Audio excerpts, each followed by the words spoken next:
क्या आपने कभी सोचा है कि अपना खुद का बिजनेस शुरू करना कितना बड़ा सपना हो सकता है, लेकिन यह सपना तब तक अधूरा है जब तक आप इसे सच करने के लिए पहला कदम नहीं उठाते।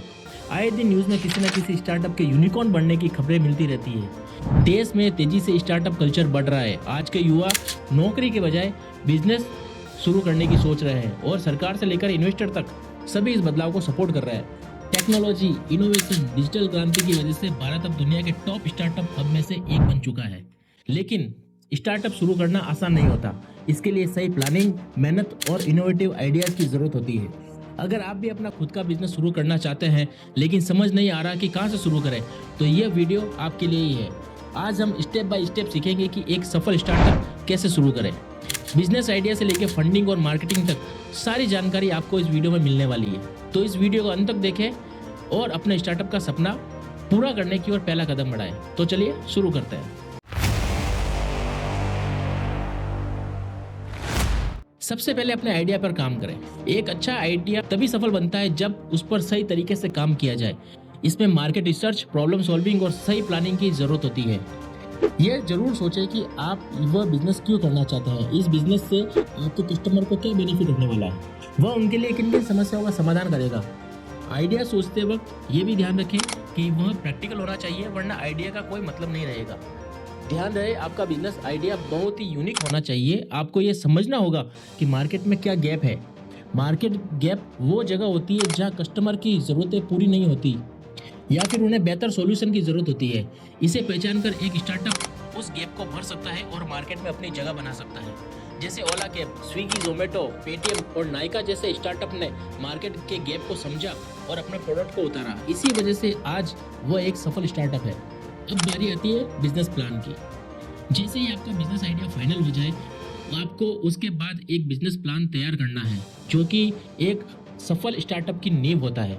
इसमें आपको अपने बिजनेस का vision, mission, target audience, revenue model और फाइनेंशियल प्रोजेक्शन को डिटेल में डिफाइन करना होगा।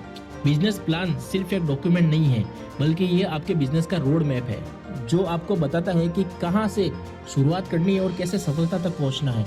बिजनेस प्लान मतलब आपको अपने आइडिया की डिटेलिंग करनी है कि वो कैसे काम करेगा, किस किस बाजार में लॉन्च किया जा सकता है, और ये भी देखना होगा कि अभी उस तरह का या उससे मिलता जुलता कोई आइडिया बाजार में है या नहीं।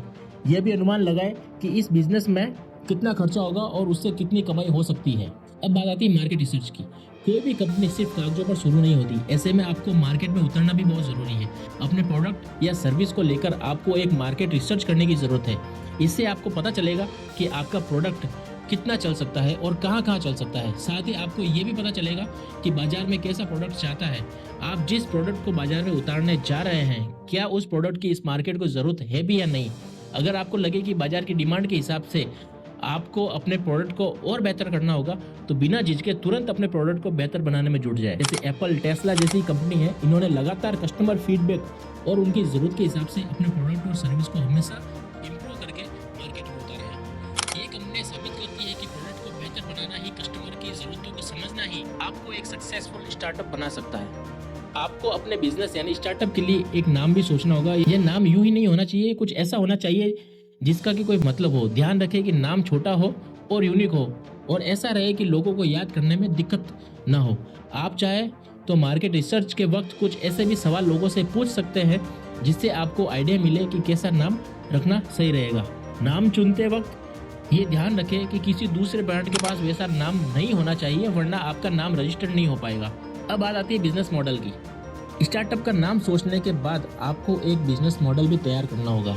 इससे आपको पता चलेगा कि आपका प्रोडक्ट या सर्विस कैसे काम करेगी, यह किसे बेचा जाएगा, और मार्केट रिसर्च के मिले आंकड़ों के अनुसार तय करें कि उसकी कीमत कितनी होनी चाहिए ताकि लोग उसे आसानी से खरीद सकें। इससे आपको ये भी पता चलेगा कि आपकी कितनी लागत आएगी और प्रोडक्ट या सर्विस किस रेट में बिकेगा।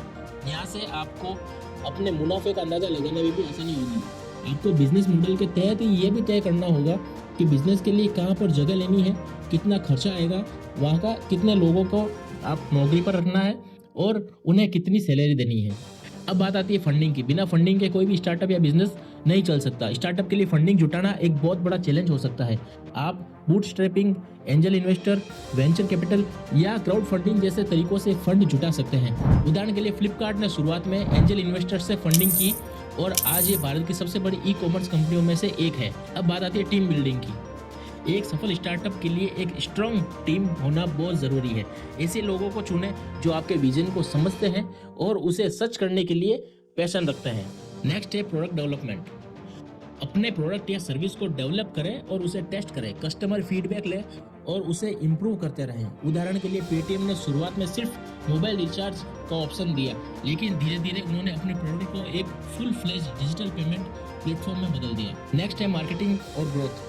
अपने प्रोडक्ट को मार्केट में लॉन्च करें और उसकी मार्केटिंग करें। सोशल मीडिया, कंटेंट मार्केटिंग और इन्फ्लुएंसर मार्केटिंग जैसे तरीकों का इस्तेमाल करें। उदाहरण के लिए बायजूस ने एजुकेशन सेक्टर में अपनी मार्केटिंग स्ट्रेटेजी से क्रांति ला दी थी। नेक्स्ट आती है स्केलिंग। एक बार आपका बिजनेस स्टेबल हो जाए तो उसे स्केल करने पर फोकस करें, नए मार्केट में एंटर करें, नए प्रोडक्ट्स लॉन्च करें और अपने ऑपरेशंस को बढ़ाएं। नेक्स्ट है को फाउंडर को खोजें। बिजनेस को आप अकेले दम पर भी शुरू कर सकते हैं, लेकिन अगर आपको किसी का साथ मिल जाए तो आपकी ग्रोथ और तेज हो जाएगी। बिजनेस की सफलता में को फाउंडर अहम रोल अदा करता है। अच्छा होगा कि को फाउंडर प्रोडक्ट या सर्विस से जुड़ी किसी फील्ड का ले। अगर आपने प्रोडक्ट को बनाने से जुड़ी कोई पढ़ाई कर रखी है तो आप अपना को फाउंडर किसी मार्केटिंग या फाइनेंस से ले सकते हैं, जिससे आपको बड़ी मदद मिलेगी। अगर को फाउंडर अनुभवी होगा तब तो आपके बारे में कह रहे हैं, वो आपके बिजनेस को ग्रोथ करने में बहुत हेल्प करेगा। नेक्स्ट आता है अपने बिजनेस को रजिस्टर करना। बिजनेस भले ही छोटा हो या बड़ा हो, उसे रजिस्टर करना बहुत ज़रूरी होता है। आपको सारे काम लीगल तरीके से करने होंगे, तमाम जरूरी लाइसेंस लेने होंगे और गवर्नमेंट से सारी परमिशन लेनी होगी। ध्यान रहे कि कंपनी से जुड़ी तमाम परमिशन भी समय से ले लें, वरना बाद में परमिशन लेने के चक्कर में आपका बहुत ज़्यादा समय बर्बाद होता है। तो ये थे कुछ स्टेप्स जिन्हें फॉलो करके आप अपने एक यूनिक आइडिया को स्टार्टअप में कन्वर्ट कर सकते हैं और अपने बिजनेस को नई ऊंचाइयों तक ले जा सकते हैं। आपको ये वीडियो कैसा लगा मुझे कमेंट करके जरूर बताएं, और अगर आपने इस चैनल को अभी तक सब्सक्राइब नहीं किया तो उसे सब्सक्राइब कर लें और बेल आइकन को भी हिट कर लें ताकि आगे आने वाली वीडियोस की नोटिफिकेशन आपको मिलती रहे। तो मिलते हैं नेक्स्ट वीडियो में, तब तक के लिए जय हिंद।